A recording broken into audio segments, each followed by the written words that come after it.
Hi friends, మీకు ఈ video నచ్చితే లైక్ చేయండి, సబ్స్క్రైబ్ చేయండి. విశాలాక్షి హాల్లో కూర్చొని ఉంటే అందరూ నిల్చొని ఉంటారు. నాన్న తీసుకోండి నాన్న అని విశాలాక్షి ఒక నల్లటి దారాన్ని విశాల్ చేతికి ఇవ్వగానే, ఇది నయనిది కదా అని విశాల్ చాలా షాకింగ్గా అడుగుతూ ఉంటాడు.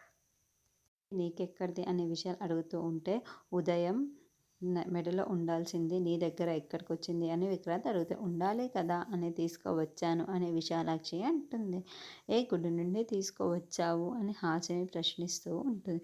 గుడి నుండి కాదు, హాసుప్రత్తి నుంచి తీసుకొచ్చాను అని విశాలాక్షి చెబుతుంది. ప్రమాదం జరిగాక నయనమ్మ మెడలో ఉండాల్సిన ఈ అమ్మవారి బిళ్ళ నయనమ్మ మెడని అంటుకుని ఉంది. కానీ ఆ తర్వాత రోజు అమ్మ మెడలో ఉన్న ఈ దారం తెగిపోయింది.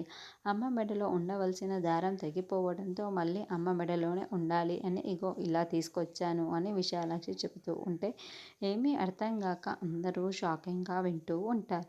సోదరి, నువ్వు హాస్పిటల్ నుండి తీసుకొని వచ్చావని చెబుతున్నావు, కానీ నువ్వు మాట్లాడే మాటలు ఏమీ అర్థం